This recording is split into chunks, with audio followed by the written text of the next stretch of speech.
la conoce algunos libros, algunos textos, algunos versículos, algunos pasajes, pero no la conocen en realidad. Conocer. Por ejemplo, ¿cuántas veces comemos al día? Por lo menos 3, ¿verdad? Mañana, tarde, noche. ¿Cuántas veces usted come de la palabra de Dios para alimentar su espíritu? ¿Cuántas veces usted se alimenta y usted la conoce en realidad? Hace mucho tiempo, cuando los testigos de Jehová no nos conocían en el barrio, ellos tocaron la puerta una vez. Solo tocaron una porque nunca más regresaron. Y tocó dos jóvenes. Uno era el maestro del más chiquito que estaba aprendiendo. Y yo no dije que era ministro, ni era pastor, ni nada. Yo los dejé ellos hablar, y ellos hablaron. Jesús no era Dios, y dejé. Cuando él terminó, yo les dije, ¿qué dice tu Biblia ahí en 1 Juan 5:20? Y él buscó 1 Juan 5:20. Y sabemos que estamos en el verdadero Dios, Jesucristo. Ese es el verdadero Dios y vida eterna. Usted no me acaba de decir a mí que Jesús no es Dios, y su traducción de 1 Juan 5:20 sí dice que es Dios, y usted niega en Juan 1:1, pero 1 Juan 5:20 que es Dios. Y el chiquillo que estaba con él le dijo, pues tú no sabes lo que estás hablando, le dijo. Hasta ahí terminó. ¿Qué usted diría si le tocara la puerta un budista, testigo de Jehová, un musulmán? Cuando usted va a esos países a ministrar, usted tiene que saber y estudiar la cultura, lo que ellos creen. Por ejemplo, cuando fuimos a Tailandia, usted no puede subir en el púlpito y decir, Buda, su profeta o Confucio dijo eso y ofenderlos. No, usted da una vuelta, sabiamente da una vuelta y dice lo mismo sin usar esas palabras de ofensa. Usted dice lo mismo sin usar la palabra. Su religión dice eso, pero la Biblia dice eso. No hay reencarnación, no hay el karma. Su religión, su filósofo dijo esto. Dijo que la persona podría vivir 10,000 años, pero él murió con 70 años. La palabra de Dios dice, y Dios te da una sabiduría extraordinaria, pero como yo dije ayer, usted hace su parte y Dios hace la suya. Entonces es necesario nosotros volver a conocer la palabra de Dios, volver a conocerla. Dice en primer lugar Pablo que la palabra more en abundancia en vosotros. ¿Cuánto usted conoce de la palabra de Dios? Yo voy escribiendo mis libros y es interesante que voy escribiendo y el Espíritu Santo echa versículo y versículo y versículo y versículo y versículo. El pastor me dice, he leído libros cristianos y no tengo nada de palabra. Tus libros están llenos de la palabra. Pues claro, ¿de dónde vamos a tener la inspiración o ser de la palabra? Pero fíjese el detalle que Jesús dijo. El Espíritu Santo os acordará de lo que yo he dicho. O sea, el Espíritu Santo no te puede acordar de algo que tú no has leído y no lo has estudiado. Por ejemplo, ¿usted recuerda mañana, lunes? No, porque no hemos vivido. Solo se recuerda la mente, el cerebro, lo que usted ya ha vivido, lo que usted ha estudiado. Usted está predicando, sea campaña, sea lugares pequeños como aquí, sea campaña. En Colombia tuvimos 200,000 personas, 200,000. Son 2 veces el estadio Azteca lleno. Y usted está predicando a una multitud de esas. El Espíritu Santo te echa ilustraciones en la cabeza que de libros que tú has leído. Y te echa versículos y tú predicas y no está en el sermón. Y el Espíritu Santo, porque sabe la necesidad del momento, las ilustraciones del momento que usted necesita decir. Yo estaba en México en la Plaza Valderas en Ciudad Juárez. Y cuando terminó el culto, yo hice la invitación y había un chico de una camisa verde. Y yo le dije, tú de camisa verde, Dios tiene un plan contigo. El muchacho se levantó y fue corriendo al altar, pero como una bala, pero rápido. Y después cuando terminó, él fue a la mesita de los casellos. Yo le dije, ¿por qué tú corriste? Tú saliste corriendo. Pues es que yo había dicho en mis pensamientos, fíjese bien que Dios conoce el intento de los pensamientos. Si es verdad lo que ese predicador brasileño está diciendo, él va a apuntar el dedo a mí y va a decir, tú de camisa verde, Dios tiene un plan contigo. Eso solo Dios puede saber. Tú solo puedes decir eso bajo lo que es la dirección del Espíritu. Entonces en Tailandia yo dije a Junior adentro del cuarto, Dios tiene que darme una sabiduría tremenda, porque ellos son budistas. Y tú tienes que predicar 20 minutos. Y tu traductor traduce 20, ya son 40. Y la gente que no conoce a Cristo, nosotros podemos tener culto de 2, 3 horas aquí, gozarnos en el Señor y bailarnos en el Señor y cantar. Pero los impíos no pueden pasar de 30 minutos de mensaje porque ellos no soportan. Y Dios tenía que darte una sabiduría tremenda porque tú tenías que predicar todo el evangelio, desde el Génesis hasta la cruz de la resurrección, resumirlo en 20 minutos y predicar el evangelio y tú traductor transmitirlo. ¿Y cómo tú vas a subir a un púlpito en una nación de esta sin conocer la palabra de Dios? Eso es imposible. Esto es imposible. Es igual el jovencito que empezó a predicar. Claro, era muy joven y Daniel y David están muy cerca. Y el jovencito dijo en el púlpito, y David oraba 3 veces al día. Y el pastor estaba en la plataforma y dijo, no es David, hijo, es Daniel. Pero la gente, gloria a Dios y aleluya, porque hay gente que no oye lo que el predicador está diciendo. Y yo he notado que en su iglesia usted oye, usted presta atención. Los predicadores que vienen a su iglesia tienen que ser predicadores de verdad, porque hay iglesias que usted va y ellos no te dejan ni predicar. Pero su iglesia usted oye, usted está asimilando, usted está analizando, y eso es muy bueno porque usted ha sido entrenado por los pastores a oír, a discernir. Y si alguien dice algo que no es correcto, no es bíblicamente correcto, o dentro de la doctrina, usted sabe. Dámonos, yo fuimos a una iglesia en Massachusetts que la gente empezó a saltar y con los tacones le pegaron, y el pastor me dijo a mí, salte usted también. Yo dije, un momento, yo vine a predicar, yo no vine a saltar. Vine a predicar, no sé, porque la gente no oía, no estaba acostumbrada a oír. Y el jovencito decía, y David oraba 3 veces al día, y el pastor aumentaba la voz, es Daniel, hijo. Pero la gente, gloria a Dios, aleluya, gloria a Dios, porque hay que oír el mensaje. Y David oraba 3 veces al día, el pastor, es Daniel. Y entonces dijo el joven, y entonces esos hombres malos e envidiosos tomaron a David y echaron en el foso de los leones. Cuando lo echó el pobre de David en el foso de los leones, ya era muy tarde porque ya lo había echado. Ahí se dio cuenta que es Daniel, y ligó Daniel, foso de los leones. Y para arreglar el sermón, el jovencito dijo, David, salte de ahí, hombre, ahí es el lugar de Daniel, los leones te van a comer, salte de ahí, ahí es el lugar de Daniel. Pero se le fue, se escapó. A cualquier predicador puede ir, pero no hay nada más extraordinario de que oír un predicador tremendo en la palabra. Yo voy a Los Ángeles a predicar cerca o aquí o donde vamos yo escuchando mensajes en el carro, porque uno tiene que alimentarse. Tú tienes que alimentar y comer para poder dar. ¿Cómo tú vas a dar sin comer? Pedro dijo, lo que yo tengo yo doy. No se puede dar lo que no se tiene. La palabra de Dios dice en Isaías 55:11, presta atención, así será mi palabra, dice Dios, que sale de mi boca. A mí no volverá vacía, pero antes hará lo que yo quiero y será prosperada para aquello por la cual la envié. A 2000 años atrás Dios respiró la palabra en el vientre de una virgen. La palabra nació, vivió, ejerció su ministerio, murió y resucitó. Y cuando regresó al cielo, no regresó vacía. La palabra regresó llevando tu nombre y el mío escritos en el libro de la vida. Él es la palabra, Cristo. Y cuando usted predica la palabra, usted tiene un poder extraordinario. La palabra, el predicador que predica la palabra de Dios es algo tremendo. Y el diablo sabe el poder que hay en la palabra. Fíjese que el diablo, la gente cree que él es tonto, que él es idiota. No, él no es tonto. La única idiotice y tontería que él hizo fue rebelarse contra Dios, que fue su destrucción. Pero él es inteligentísimo. Él ha creado cada secta falsa, cada religión falsa. Él ha creado las grandes religiones del mundo entero. Y fíjese, cuando Jesús terminó de ayunar en la tentación, vino el diablo y dijo, está escrito. Usó la palabra. Cuando él tentó a Eva, él no dijo a Eva, Dios no existe, porque él sabe que lo dice, pues él fue creado. Él dijo, Dios no dijo eso. Él no negó que Dios dijo, Dios no, y torció la palabra. Pero Dios bien sabe que el día que comieres seréis como dioses. Él torció la palabra.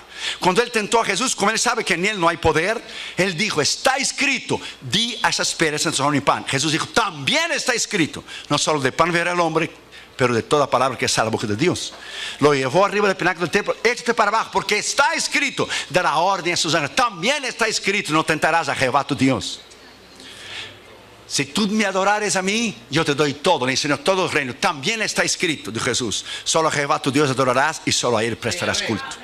O sea, el diablo dijo está escrito, Jesús dijo está escrito, también está escrito. Era un confronto de autoridad usando los dos la palabra. Solo que había un pequeño detalle. El diablo la conocía intelectualmente y no lo obedeció. Y Jesús era la palabra encarnada de Dios. Era el verbo de Dios. Cuando usted conoce la palabra es poder.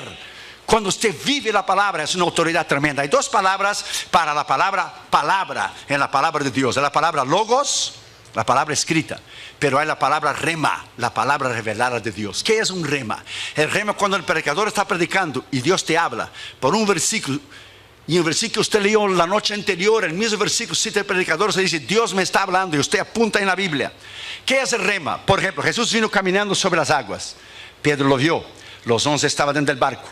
Jesús dijo, la traducción hispana dice, presta atención. Pedro dijo, si eres tú, di la palabra. Pero si eres tú, ya expresa duda. Si eres.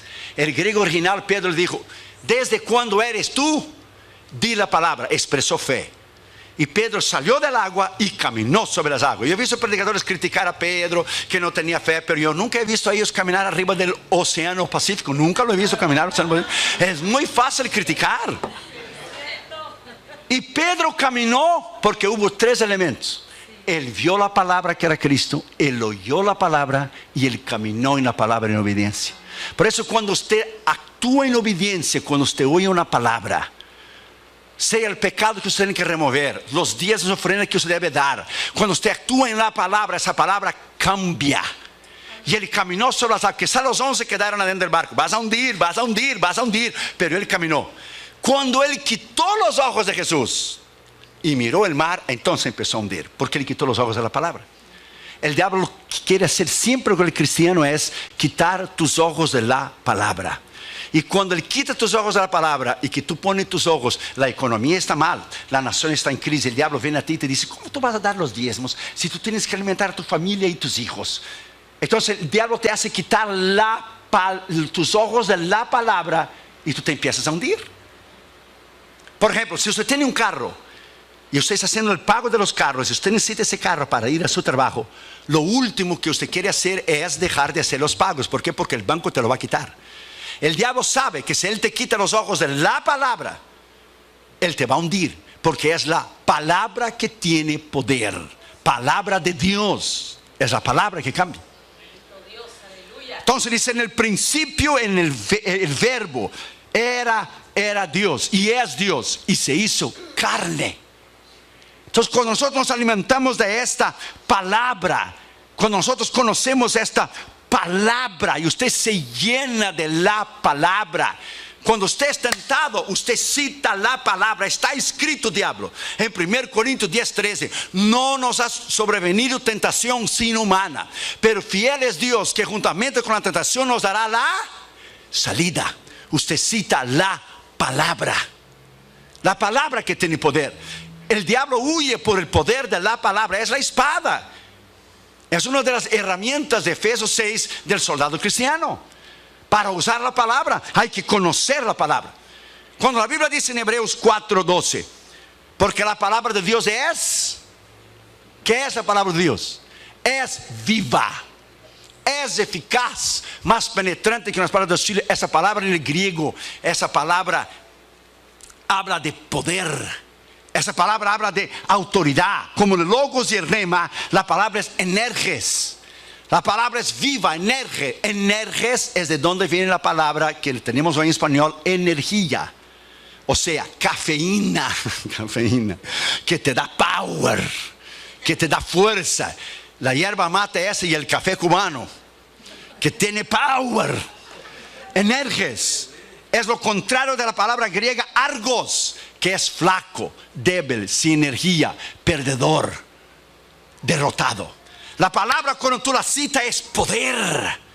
Y usted la predica alrededor del mundo y es un misterio. La gente te está oyendo y tú predicas la palabra, y la palabra tiene el poder de transformar el corazón de una persona. La predicación en sí misma es un misterio, porque Pablo dice en 1 Corintios 2, cuando yo vine a vosotros, yo no vine en sabiduría humana, yo vine en el poder de la palabra de Dios, para que vuestra fe no estuviera dependiendo de lo que es argumentos humanos. Es la palabra. Cuando usted conoce la palabra, usted vive la palabra. Él mismo dijo, Jesús dijo, Yo mencioné el otro día, las palabras que yo he dicho es espíritu y vida. Voltaire, el rebelde y ateo francés, dijo, fíjese bien, en su arrogancia y su prepotencia, porque el diablo va a intentar destruir esa palabra por miles y miles y miles de años. La han ridicularizado, la han quemado, pero ella está aquí,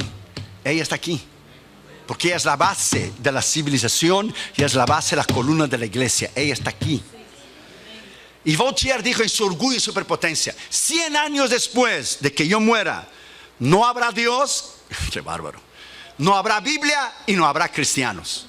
Cuando se cumplió 100 años después de la muerte de Voltaire, donde él había dicho que no iba a tener más Dios, ni cristianos, ni Biblia, él era ateo, la imprenta bíblica de Francia empezó a usar la imprenta de la casa de él, que le hacía panfletos en contra de Dios, a favor del existencialismo, lo que es el ateísmo. Y la imprenta bíblica de Francia tomó la imprenta de su casa y empezaron a imprimir 1 millón de nuevos testamentos. Dios triunfó, porque Dios triunfará siempre. ¿Cuánto usted conoce de esta palabra? ¿Cuánto usted conoce de la palabra de Dios? Una vez estaba en un programa de CNN y había muchos pastores allí. Estaba gente del Islam, del budismo, estaba de los mormones. Y uno decía una cosa, decía otra, y algunos me dicen para no comprometerse, para ser cool, para estar bien con todos. Hay muchos caminos para llevar a Dios. No, pero John MacArthur dijo, con todo el respeto, le dijo a Larry King, de Larry King Live, y a todos dijo, solo hay un camino a la vida eterna, que es Cristo.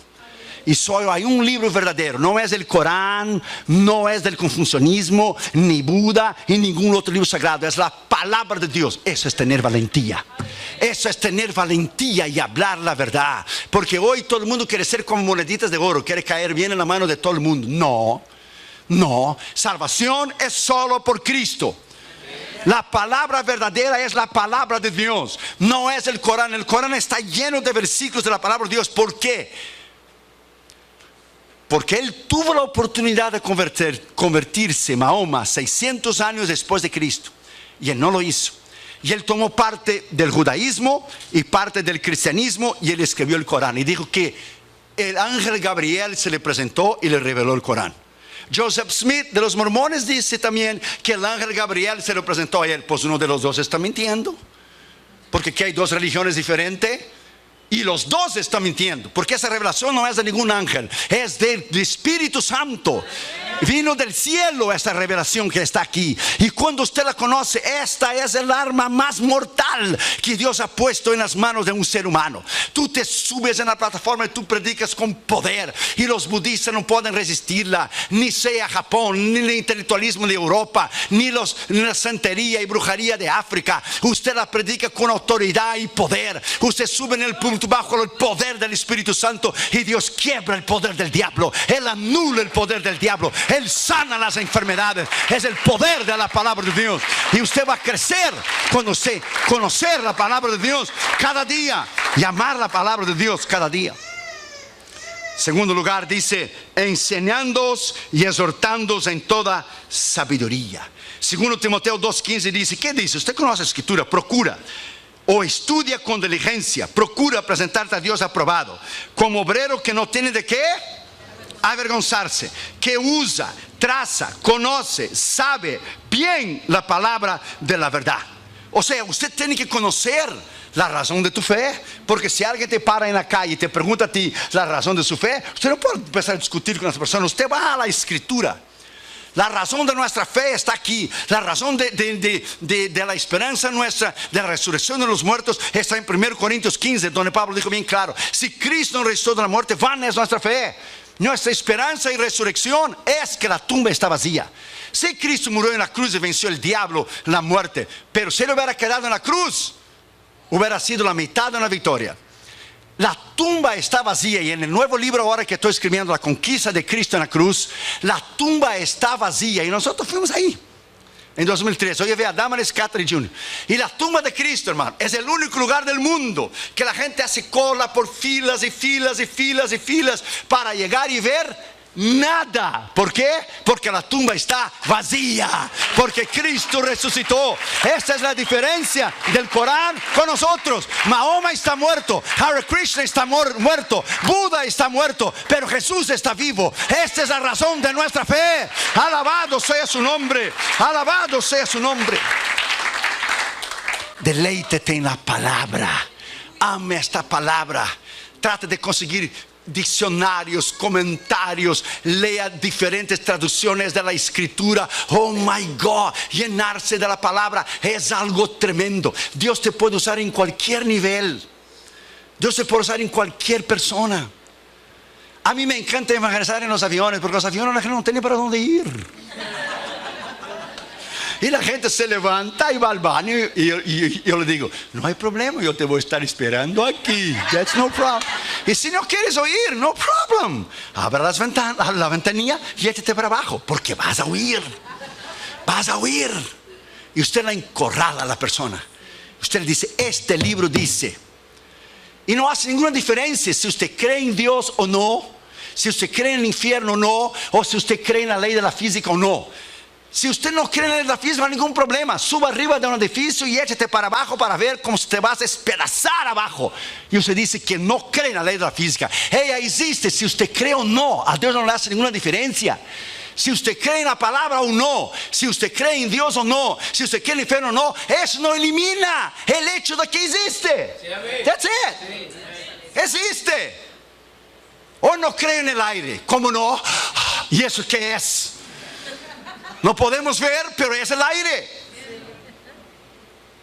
Tenemos emociones, que es la sede del corazón, de las decisiones. Usted llora.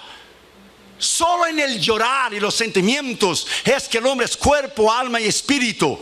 Porque Dios lo creó a su imagen y semejanza, porque Jesús lloró. My friend, la palabra de Dios, cuando usted la estudia, es un poder extraordinario. La reina Victoria dijo que la Biblia era la razón de la supremacía, de la grandeza de Inglaterra. George Washington dijo que el mejor regalo que Dios había dado al hombre era la palabra de Dios. Abraham Lincoln dijo que sí, era imposible gobernar al hombre sin Dios y sin la Biblia. Una vez un hombre fue a tener una reunión con el presidente Lincoln. ¿Sabe qué hora? A las 6 de la mañana en la Casa Blanca. Por aquellos años de 1800 la gente se levantaba muy temprano. A las 6. Y él llegó más o menos como 5:15 para llegar temprano. Y él escuchó un hombre hablando en voz alta y orando.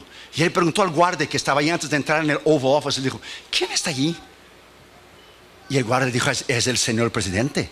Abraham Lincoln levántase a las 3:30, 4 de la mañana. Él viene aquí y lo primero que él hace es orar y leer la palabra de Dios. Ahora denle una miradita al gobierno que tenemos ahora y compáralo con Abraham Lincoln. La nación se descarrió de la palabra. La nación fue fundada en la palabra de Dios. 200 años tiene Estados Unidos, la nación más poderosa del mundo. Egipto tiene ¿cuántos mil años? Como 4 o 5. Y nunca se ha levantado. Porque donde ha llegado el cristianismo, ha llegado la civilización. Los países islámicos, la mujer no vale nada. Ella no puede votar, ella no puede manejar, ella tiene que cubrirse en velo. Las mujeres son usadas, los musulmanes por tener 4 o 5 mujeres. La mujer no es nada, no tiene valor ninguno. Pero donde llegó el cristianismo elevó el valor de la mujer. Porque no hay griego, ni judío, ni mujer, ni hombre. Somos todos uno solo en Cristo Jesús. Donde llegó el cristianismo, llegó la civilización. Esos países, aunque tienen oro, petróleo y dinero, son países incivilizados. Donde la mujer es una chancleta y no vale nada. Es un objeto sexual solamente y no vale nada. Donde llegó el cristianismo, llegó la libertad, llegó el poder, llegó la sanidad. Donde llega el cristianismo, Él transforma. El presidente dijo unos días después que tomó la presidencia en 2008 que esa nación ya no era más cristiana. Esa nación tiene 60 millones de cristianos. Ella no es budista, esa nación no, ella no es islámica, aunque él sea, porque él engañó, él mintió a la gente diciendo que era cristiano. Y los pastores bautistas, principalmente los bautistas, los pastores de black pastors, los pastores morenos de color, los pastores negros votaron en él pensando que era bautista. Él es un mentiroso y engañador. Él es musulmán. Toda esa persecución contra el cristianismo, ¿de dónde viene? Comenzó con él. Porque abandonaron la palabra de Dios. Hemos dejado la palabra de Dios. Y la persecución viene despacio. Viene despacio. Mira a esa mujer en Kentucky ahora. Viene despacio. Y viene despacio. Y viene despacio. Y yo te le voy a decir lo que los cristianos dicen en China. Que cuando llega la persecución en un país, Dios separa las ovejas de los cabritos. Y los chinos dijeron por muchos años, la iglesia china, la razón que no viene una persecución en los Estados Unidos es que el pueblo es muy inmaduro. Porque si llega una persecución van a negar a Cristo la mayoría de los cristianos. Pero esa mujer en Kentucky se mantuvo firme en su convicción. Se mantuvo firme. No doy la licencia para homosexuales casarse. No me interesa que voy a la cárcel. Mi vida es más importante. Porque cuando yo llegar delante de él, va a estar el nombre de ella, la firma de ella que dio la licencia para casar a homosexuales. Y nosotros no queremos en eso. Es el principio de la persecución en esa nación. Ponga esa palabra en tu corazón, no tengas miedo, solo prepárate. Prepárate y esté listo para no negar a Jesús. That's it. No nega a Jesús como Damaris cuando era chiquita. Pregúntale, ella está ahí. Ella entraba en la escuela de chiquita. Los niños llevaban una panoleta roja. Después cambiaron para blanca, ¿verdad? Se llamaban los niños de Fidel, los niños comunistas. Los padres de Damaris fueron hombres y mujeres de Dios. Su padre fue pastor de una pequeña obra. Ella creció en el Señor de una manera tremenda. Ella entraba junto con los niños chiquitos del kinder y el pre-kinder, el kinder primer año. Y todos los niños tenían la panoleta roja. Eran los niños comunistas de Fidel Castro. Solo ella no tenía la panoleta roja. Pues claro, era muy visible. Porque si todos los niños tenían y ella no, por todos los ojos iban a ella. Y le preguntaba, ¿por qué tú no tienes la panoleta roja? Porque yo creo en Dios, decía Damaris. ¿Y quién te dijo que tú crees en Dios? Se decía que eran sus padres, iban presos. Ellos esperaron la visa 20 años para salir de Cuba, no más porque eran cristianos. Eso es todo. Y a ella le hablaban palabras despectivas, a ella le perseguían, le decían cosas terribles. Esa mujer que tú ves ahí, Damaris, calladita y tranquila, es una mujer de Dios tremenda, porque Dios me dio una mujer tremenda, porque Dios te da el zapato del tamaño de tu pie. Del tamaño de tu pie que tú necesitas. That's it. Del tamaño que tú necesitas. De no negar sus convicciones. Cuando tú tienes carácter, tú no niegas tus convicciones. Aunque hay que ser preso, aunque hay que morir por Cristo, como la iglesia del primer ciclo, no nos vamos a rajar. Nosotros vamos a ir hasta el fin, porque la vida eterna nos espera. Alabado sea su nombre. La vida eterna nos espera. Combatí el buen combate, terminé la carrera, guardé la fe. Alabado sea el nombre del Señor Jesucristo. Esta es nuestra victoria, hermanos. Esta es nuestra victoria. Oh, hermanos, está bueno predicar aquí. Hay un espíritu bueno para predicar aquí. Está bueno para mandar su sermonazo de 3-4 horas. No tengas miedo, no tengas miedo. No tengas miedo, no tengas miedo. La palabra fue el primer libro que escribí. Tal es el amor y la pasión que yo tengo por esa palabra. El primer librito que escribí fue el poder de la palabra de Dios. Oh my God. Cómo la gente en los países comunistas sufrieron y sufren por tener un ejemplar de la palabra de Dios. Hoy el líder de Corea del Norte el otro día mató, creo que fue 74 o 84 cristianos con un tiro en la nuca, porque le encontraron, ellos tenían en sus casas un Nuevo Testamento. Y no es increíble que nosotros la traemos el domingo y la dejamos toda la semana arriba de la mesa, y cuando llega el domingo, time to go to church, baby, how you doing? Hora de ir a la iglesia. Y hay gente que da su vida por la palabra. Da su vida. Ame la palabra. Digo a los jóvenes que están aquí, porque hay jóvenes que están aquí que yo puedo ser tu padre, y algunos más chiquitos yo puedo ser tu abuelo ya. Ame la palabra. Qatar y Julio fueron con nosotros en Israel, y el guía de Israel nos dijo, pregúntale a Damaris, nunca vimos unos muchachos que cada lugar que íbamos, cada día le decía, eso está en 1 Crónica tal, eso está en 2 Reyes tal, eso está en 1 Samuel 15, cuando Saúl del monte de Gilboa, eso es. Quedó impresionado con el conocimiento de la palabra. ¿Por qué? Porque Damaris tomaba el tiempo 20 minutos al día para enseñar la palabra de Dios a Catherine y para enseñar la palabra de Dios a Junior. 20 minutos al día. Ellos leyeron y aprendieron a leer español en la Biblia, porque Adán le leyó la Biblia en español a ellos, y ellos crecieron estudiando la palabra de Dios. Cuando ellos tuvieron que pasar del middle school cristiano al high school, ellos tuvieron que memorizar 100 versículos bíblicos, 100. 50 del Antiguo Testamento y 50 del Nuevo, y se pasaban día y noche memorizando los versículos, día y noche.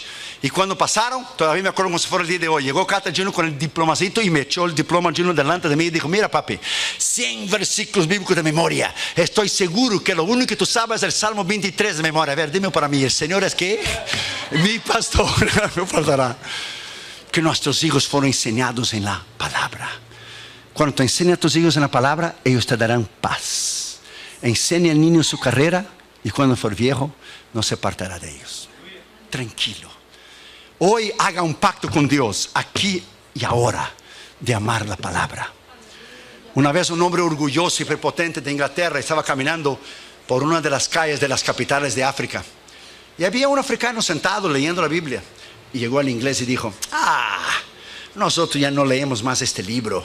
Este libro está ultrapasado, es antiguo, es viejo. Nosotros en Inglaterra ya no leemos más este libro.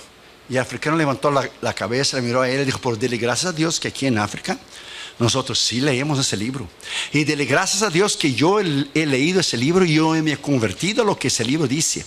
¿Y por qué dijo en inglés? Porque si yo no estuviera leyendo ese libro ahora mismo, yo ya te hubiera comido vivo. Yo soy un caníbal.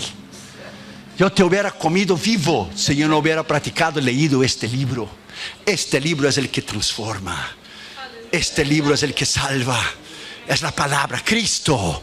Cuando usted predica este libro, my friend, este libro, solo este. Fíjate, este libro, si usted lo pone abajo de todos los libros en tu biblioteca, ella sostiene a todos los libros. Si tú pones este libro en el medio de todos los demás libros, ella es el corazón, es el centro de todos los libros. Y si tú pones ese libro arriba de todos los libros, ella es la cabeza de todos los libros. Tú la pongas donde tú quieras, ella se va a distinguir sola. Sola se va a distinguir. Sola. Palabra de Dios. 40 autores. 40 autores en un espacio de 2700 años escribieron lo mismo. Esto es imposible. Ellos no se comunicaban en email o Facebook o Twitter. Escriba eso porque yo escribí. No, 40 autores, 2800 años la escribieron. Diferentes autores, y dijeron lo mismo. Profetizaron a Cristo, que es el centro de la escritura. Es una imposibilidad que este libro sea de origen humana. Imposible. Las profecías de Daniel, it is amazing. El sueño que él tuvo, la cabeza de oro, el imperio de Babilonia. Él miró el pecho de plata, el reino de la Media y la Persia, que vino después de Babilonia. Él miró después lo que es los brazos y las piernas de hierro. Y después él miró los pies, que era parte de hierro y parte de barro. 10 dedos son 10 países del mercado común europeo ahora. Es el último reinado del mundo. Y dijo Daniel: y cuando yo vi, salió una piedra del cielo sin intervención de mente humana y desmenuzó la cabeza de oro, desmenuzó lo que es el pecho de plata, desmenuzó lo que es las piernas de bronce y desmenuzó los pies y los dedos de hierro. Y esa piedra creció y tomó todo el mundo. ¿Quién es? Es el reino de Cristo. ¿Quién es la piedra, la roca? Cristo. ¿En el tiempo de cuál? De ahora, de los 10 países del mercado común europeo. La iglesia está a punto de subir. Viene la gran tribulación, el anticristo arregla todos los problemas del mundo, y al final de la gran tribulación viene el juicio de las naciones, la guerra del Armagedón, y viene Cristo a establecer su reino en el milenio, y nueva tierra y la nueva Jerusalén. Estamos en el fin, hermanos. Estamos en el fin. Siga adelante, siga leyendo, siga orando, siga estudiando. Oh, alabado sea el Señor. La victoria es nuestra en Cristo Jesús. Alabado sea su nombre. Pongámonos de pie, hermanos, por favor. Alabado sea su nombre. La palabra, hermanos. Vuelva a la palabra esta tarde.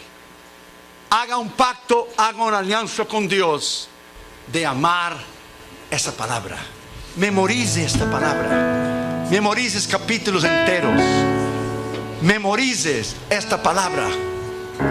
Estudia, crea, viva en esta palabra, y usted verá cuán bendecido usted es. Si usted quiere en esa mañana hacer un pacto y una alianza y decir: Señor, yo quiero en el nombre de Jesús volver a leer tu palabra y volver a conocer tu palabra. Venga, Pastor Emilio, por favor, y vamos a orar juntos. Si usted quiere